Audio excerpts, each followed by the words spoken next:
Welcome to the Leaders in Payments podcast, where we talk to C-level leaders from across the payments landscape. We'll be discussing the products and services that impact the payment space today, as well as trends and predictions for the future of payments. We will also hear stories from our guests about their journeys to the top.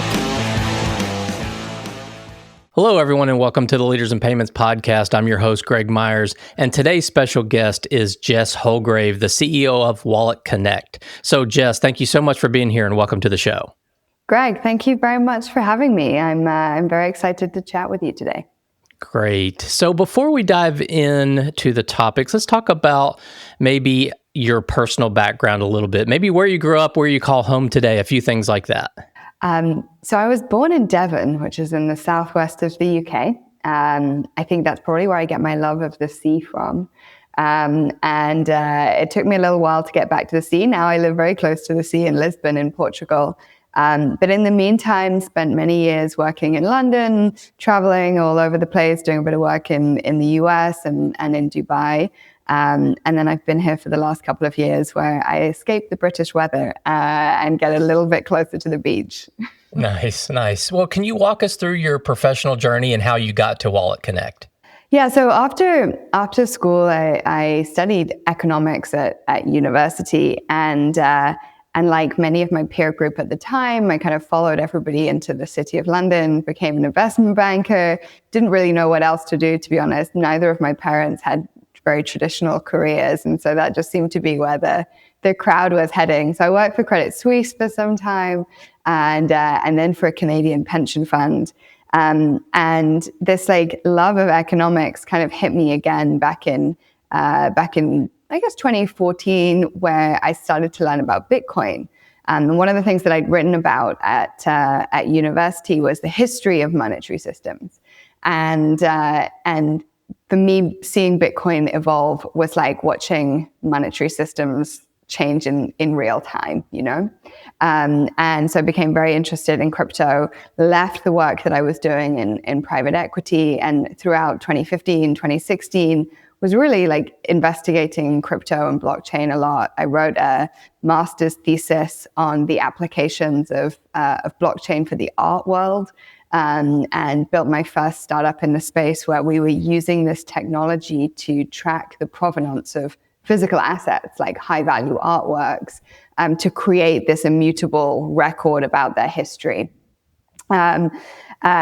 One of the things I learned there was like there's a timing for everything, and we were way too early to start putting this tech into the art world. But I enjoyed it immensely. And after that, I joined a payments company called Checkout.com, which is a European-based acquirer. It was chief of staff there, worked across the whole business, but specifically, especially during my latter years there, was very focused on our crypto strategy. And so worked a lot with both our crypto customers, but also thinking about our crypto payments strategy. And I left Checkout at the beginning of 2023. And what I was really looking for was something that was like pure play crypto again, and where I could really get involved in building the next generation of financial systems. And I met WalletConnect through some of their investors and some of their board members. It was already this pretty well-established project within the crypto space. I, as a crypto user, had used their services and products a lot. I'd also kind of like built some things with their products. And so for me, it was a real honor to be able to join the team. And I spent the last 2 years growing it, evolving it into what it's become today, which is this really global network. We have about 700 different wallets, over 70,000 different applications, and we move about $400 billion a year across that network. Okay. So you've been in this sort of Bitcoin, blockchain kind of from the beginning, probably as long as almost anyone. Certainly, probably, there's definitely a few people who've been there a lot longer, but I've definitely been there long enough that I've got plenty of gray hairs to attest to seeing those ups and downs. And it's been a real joy to see that space evolve. And I think particularly for me, having worked on the traditional payments side as well as the pure kind of crypto side, there's this really glorious moment right now where these two worlds are really converging, and we're seeing the adoption of stablecoins and of crypto and of blockchain technology really kind of driving forward in the more traditional payment space. So it's a very fun moment in time after all these years to see these two things start to work together. Okay. Well, you started to tell us a little bit about WalletConnect, but maybe tell us more. Who are your customers? Who do you typically sell to? How do you go to market? Maybe a few things like that. Yeah, so you can really think of us to use a traditional payments analogy, you could think of us a little bit like Plaid or a little bit like ISO 8503 messaging or Swift messaging. What we basically do is provide a set of messaging standards to the industry, which allows them to communicate securely with one another. So on one side of the network, we have all of our wallet partners. Those include wallets that might sit on your mobile phone, like a Trust wallet or a MetaMask wallet, hardware crypto wallets like Ledger or Trezor that people might use, all the way through to institutional and custodian offerings, people like BitGo, Fireblocks, Crypto.com custody. And on the other side of the network, we have about 70,000 different applications. And these could be a crypto native application like an NFT marketplace. It could be a DeFi trading protocol. It could be prediction markets, which are top of everyone's mind at the moment, like Polymarket. And it can be a more traditional merchant or a payment processor who wants to be able to accept crypto as a payment mechanism. And we basically connect these two sides of the network so they can communicate with each other. So on the wallet side, we have a suite of SDKs that wallets can integrate. And on the app side, we have applications that work directly with some of our SDKs.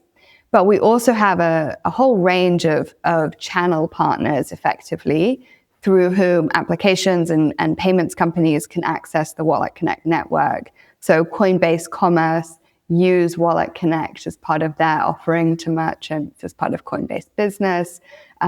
We work very closely with Mesh Connect, which is another solutions provider for crypto, specifically for the payments industry. Privy, who are owned by Stripe, also are partners for the WalletConnect network.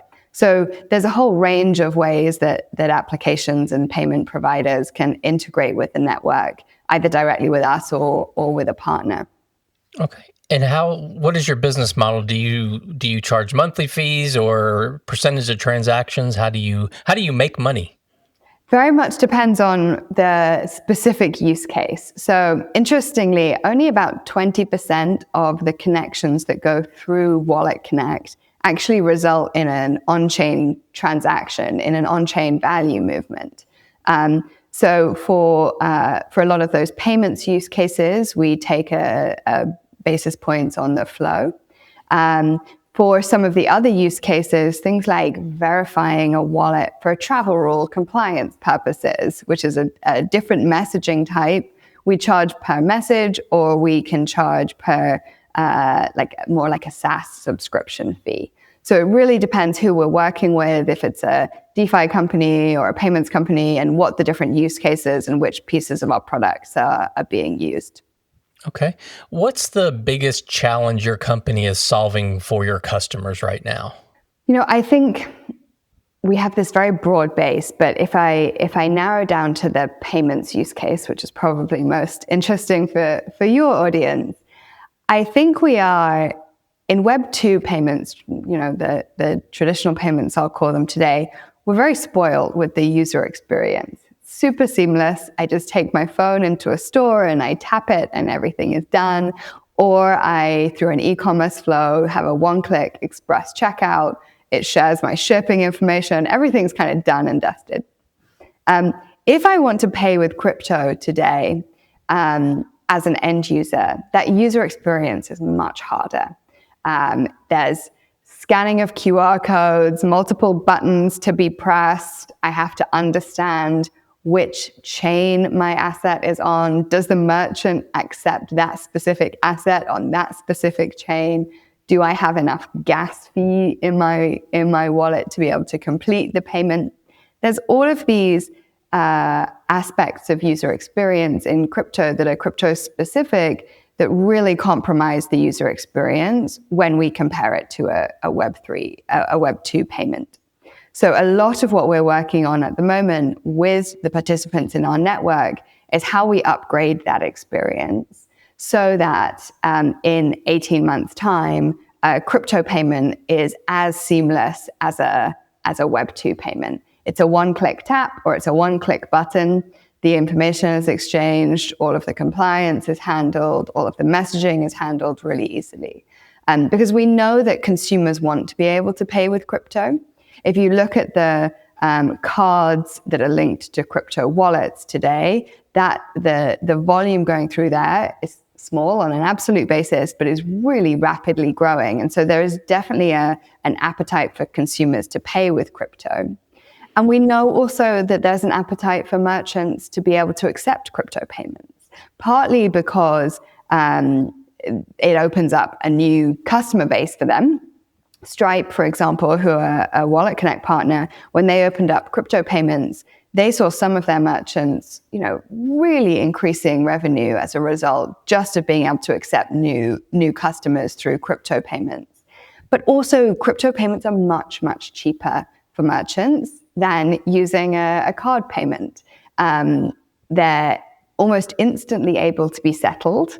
So the funds can go from a crypto wallet via a PSP and out even to a merchant in a matter of seconds rather than days.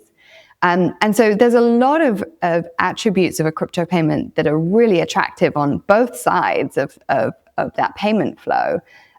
But in order to make that happen and bring it to reality, we've got to improve that user experience. And so that is really central to our roadmap over the next 12 months. We just published a new paper this week outlining the steps that we're taking towards doing that. We've got a large number of our wallet partners who are on board. So I think over the next 12 months, we're going to get that payments experience with crypto much, much closer to what we see in Web 2 today. Okay. Yeah. One of the themes that I often talk to, CEOs and founders of companies about is removing that friction from the transaction. And it sounds like, that customer experience that you guys are working on will be huge because right now it's a clunky experience. So solving for that, I think, will be huge. What differentiates you guys from your competitors out there? So we're very unusual in the sense that we don't really have a direct competitor for what we do. The alternative to using WalletConnect is really for an application to build bilateral integrations with every wallet. And we know that most application builders don't want to do that. It's very clunky. It also disrupts the user experience because one wallet behaves differently from another when you make these types of integrations. So we're kind of unique in the crypto space in that regard. So we've really come to think of our competitors less of like, okay, who's connecting crypto apps and crypto wallets as to who's moving money around the world, and how can we provide a better experience for end users? It doesn't matter whether it's a crypto rail or a traditional payments rail. Really, we're out there to make money movement much, much simpler for consumers. And so I guess if you take that slightly like step back look of who our competitors are, really they're the big payments networks. And I think as we see crypto adoption growing, the idea of using crypto for payments is just going to become that much more obvious to many people. Okay. Well, let's talk about the future a little bit. Where do you see the biggest growth opportunity for you in the segment of payments that you're in? So we've seen a number of different kind of implementations. WalletConnect is used a lot in e-commerce flows, also through payouts flows for ISVs and PayFac type marketplace setups. I think probably one of the most interesting ones that I'm excited about is actually in-store. and enabling crypto payments at a point of sale. Because this is almost like the harder nut to crack in crypto payments than e-commerce. In e-com, we can already create these relatively intuitive flows between an app and a wallet. But for me to go in store is a whole different challenge. The speed, the expectation of being able to make an offline payment, all of that stuff is that much more demanding. So I think we're really excited. We just launched this point of sale SDK a few weeks ago. It's rolling out with a partner in Singapore. We have new partners coming online in Q1. So I think that's going to be very interesting to see people be able to actually pay for crypto in store. And then the second big area of focus, and where I think we're going to hopefully unlock a lot of growth, is in recurring payments. And today, crypto just as a form factor is really a push payment. There are some standards that allow something that resembles a pull payment, but it looks nothing like pull payments and recurring payments in the traditional world. A lot of work needs to be done actually at the chain standard, at the chain technology layer, in order to enable safe and secure recurring payments for end users. So actually, over the last few years, we've been working a lot on this approach of how are we going to get to true safe and secure recurring payments in crypto without an end user needing to give up too much control to a merchant over the assets that they have. That's going to take some time to roll out. But we all know that recurring payments is a huge segment of the payments market today. And I think if we can unlock that with crypto, it's also going to just make crypto a more attractive payment method for merchants and payments companies to start offering. Okay. So I'm just curious, do you hear from a lot of small businesses that want to accept crypto? I mean, I don't interview them on a regular basis, but it seems to me like the local dry cleaner, the local pizza shop, are they looking for this solution yet, or do you think that's a little ways off? I think it really varies geographically. And that is in two regards. There are some places in the world where more and more consumers are holding crypto, specifically stablecoins, often because their local currency has high inflation or for some other reason. So in parts of the world where consumers are holding a lot of stablecoins, there's a lot of demand for small businesses to be able to accept those stablecoins directly. So Latin America, parts of Africa, parts of Asia, we're really actually seeing small merchants on the ground asking for that. A little bit less so in more developed economies at the moment.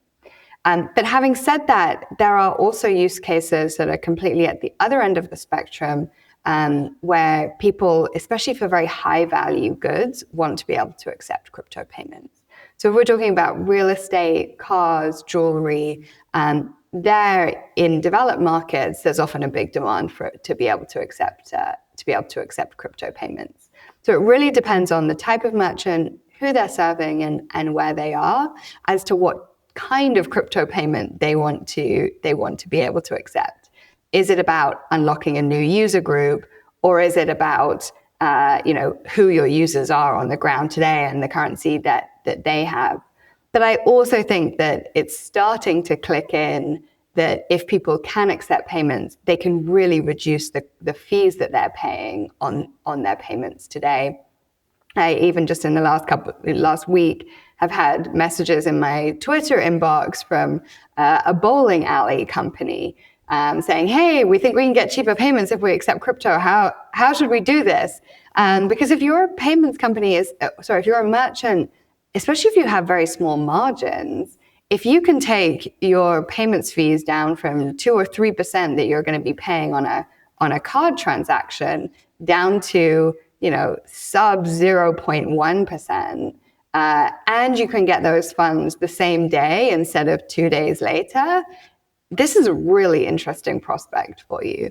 And as we know in payments, as we introduce new payment forms, these things always take longer than we think. If you look at faster payments in the US, we've had this for 10 years and it's less than 1% of payments. So we know that this stuff is slow to change, but I do think this is going to be an attractive form for merchants to do, especially when it gets to the stage where they don't really have to do any work. They can just open it up as a payment method. They're still going to get settled in fiat at the back end. They're still going to have the same reconciliation options available to them, the same integration, but they can just switch on a different payment method. Then I think it's going to become a bit of a no-brainer for a lot of merchants.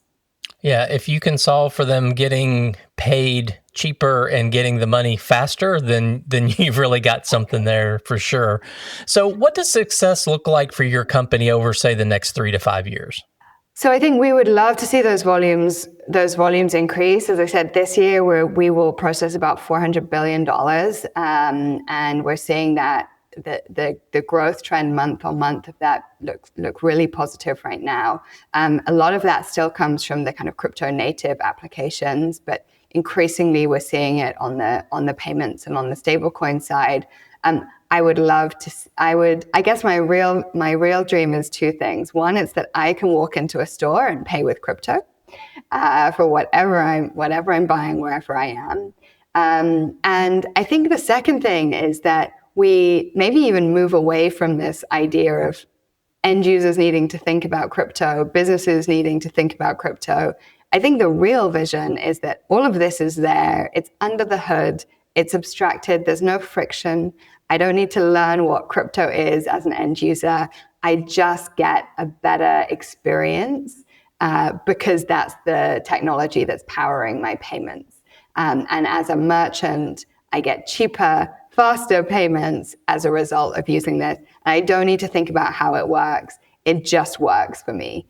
And I think that's really the long-term vision, is that we can create something that takes so much friction out that nobody really needs to think about it, but they can benefit from it. Yeah, I love that vision. So we're talking about one of the biggest trends in the industry, but what are the other trends that you're kind of keeping up with that are really reshaping the landscape? I think that end users are becoming a lot more sophisticated with how they think about their finances. The embedded finance trend is incredibly important. Where am I accessing my financial services? Which companies do I have a relationship with when it comes to my finances? And I think especially, I'm based in Europe, but if you look at the breadth of services that many of our neobank fintechs provide today, they're moving way beyond just a banking setup. They're going to let you hold your crypto and trade your crypto. They're going to be where you do your wealth management activities as well. And so this consolidation of fintechs really becoming our true financial hubs all in one location, I think is a really interesting trend, and highlights the need for those fintechs to kind of capture those users really early in order to have that long-term loyalty and continue to offer them great goods and services. Because when you can do that, then you can create your own stablecoin or whatever it is to be able to get the yield on it, and you can create these really interesting offerings for consumers. So I think that's one. The other thing that we're acutely kind of tuned into and starting to do a lot more research and building for is thinking about how end users share their data. Data privacy, how we enable opt-in data, how we enable users to control their data, who they're sharing it with, whether that's for a KYC process when you're buying goods and services that have an age restriction or a geography restriction, or you're just sharing data in order for the products the companies that you interact with to understand you better. I think that landscape is going to be changing very rapidly over the coming years. Consumers care more and more about their privacy and who their data is being shared with. And companies want to know who their customers are in order to be able to serve them better. And so thinking about how we can use the same technology, blockchain, and how we can enable wallets to have more control over data. Who do I share my shipping address with? who can see the contents of my wallet from a privacy perspective. I think all of this is also going to change the relationship that a consumer and a merchant has over time. So I think that's going to be another interesting one to watch, especially as we have a lot of regulation coming out that's really going to support that trend as well. Okay. So 2 final questions. The first one, if you could go back and give yourself advice at the start of your career, what would that be? Oh God, I've got probably a long list of things I would tell myself. I think the key thing is to do something that you're really interested in and that you really love. Everybody says it, but I think if you find something that you're really passionate about, you shouldn't worry about like if that's where the money is or, are you going to be successful at it? There's nothing like getting up every day and working on something that you really care about. And I'm so happy that I made that change when I did back in 2015 to really kind of focus on and think about crypto. And everybody thought that I was completely mad at the time for leaving this very secure private equity job and going to work on this technology that nobody had, heard about other than, the Bitcoin stuff. But having done that for the last 10 years has been just like the most interesting 10 years I could possibly have imagined. So I think, find what interests you rather than what you think, you should traditionally be doing. Okay. So final question, what's one thing that payments leaders that are listening to this show today should really be thinking about in payments right now? It's going to sound obvious, but crypto payments, I had a feeling you would say that. Spoiler alert. No, I mean, it really is crypto. This change is coming. I think you can deliver a lot of benefits to your merchants, to your partners, if you have the right strategy here. Doesn't mean you need to go out and build it and launch it today. But I think starting to invest now is going to set you up really well for the future, because I think the wave is coming very fast. And of course, getting contact with WalletConnect if we can be helpful on that front. But having an understanding of crypto, maybe getting over some of the skepticism that you have, and putting some biases aside and just like learning what the technology really does and how it works, I think is an important thing for every boardroom to be doing. Okay. Well, Jess, I think that's a great way to wrap up the show. So thank you so much for being on today. I know your time is very valuable, so I really appreciate you being here. Greg, thank you so much for having me. And to all you listeners out there, I thank you for your time as well. And until the next story. Thank you for joining us this week on the Leaders in Payments podcast. Make sure you visit our website at leadersinpayments.com, where you can subscribe to the show and where you'll find our show notes. If you enjoyed listening, please share on your social channels as well.